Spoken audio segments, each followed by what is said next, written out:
act up, cause a problem. And people said to me, put them on, and then when they act up, you can take them off. I said, why should we waste time on something as predictable? It's my responsibility as Speaker of the House to make sure we get to the truth on this, and we will not let their antics stand in the way of that. Speaker Pelosi yesterday drawing a line in the sand, refusing to give in to Republican attempts to derail the January 6th investigation by allowing Trump allies like Jim Jordan to have a seat on the Select Committee. The Washington Post reporting on how Pelosi united her party around rejecting McCarthy's appointments, giving Congress a shot at a serious investigation that would get to the bottom of the January 6th attack. Pelosi's move won strong backing from House Democrats, many of whom remain disturbed and angry about the violent incursion of Trump supporters into the Capitol. The upheaval of congressional norms, several said on Thursday, was outweighed by the risk of giving Republicans an official platform to distort, minimize, and deflect a focused inquiry into the causes of the riot. We're back with the Reverend Al Sharpton and Tara Setmayer.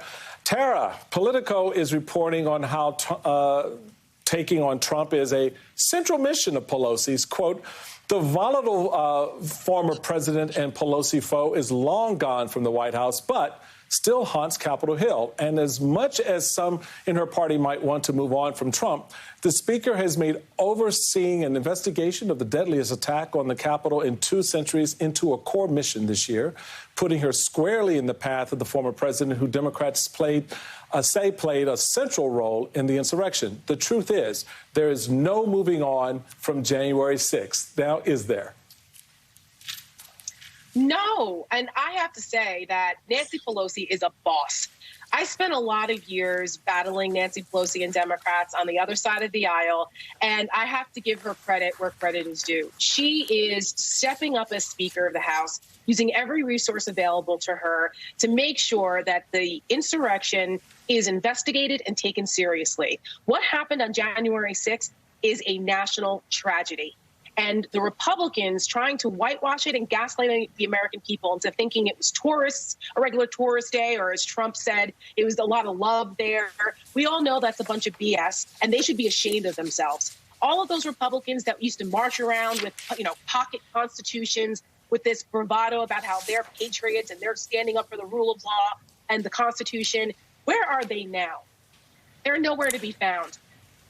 They have abdicated their oath of office in order to bend their knee and pledge fealty to Donald Trump and try to disrupt and distract from what happened that day and from serious people trying to get to the bottom of it. And I applaud Nancy Pelosi for putting her foot down and saying no to disruptors like Jim Jordan and saying, this is going to be a serious inquiry. We're not going to bring the circus to town. So I applaud the Democrats and Nancy Pelosi for taking this seriously because the American people deserve it.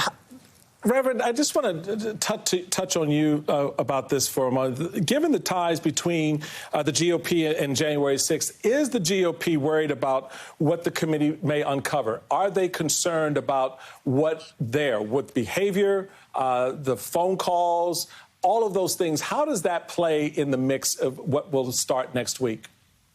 It undermines the real credibility that they have in even being involved in this process. Let's not forget that it was Congressman McCarthy, the minority leader, that, according to all reports confirmed, that called Donald Trump in the middle of the insurrection and told him what was going on. They were under threat. And it was reported Trump said something about Antifa, and McCarthy said, no, these are your people.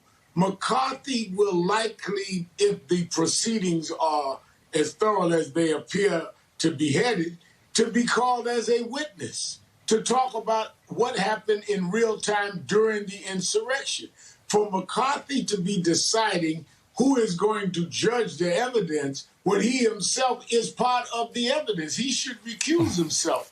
And certainly those that don't want to have to testify in any way, shape, or form should not be sitting on the panel. And clearly those that have been accomplices to the distortion of one of those that are the people they have to investigate, Donald Trump. Donald Trump said, we're going to go to Washington and we're going to have these kinds of times, inferring exactly what happened. He's the one that called them to go ahead. We are going to march and go to the Capitol and let them know how we feel about this vote.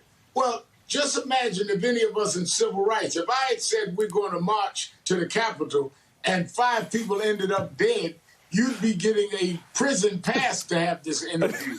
And the difference between Trump and I is I show up at my marches. He didn't show up. He watched it on television and didn't stop it when it started to get violent.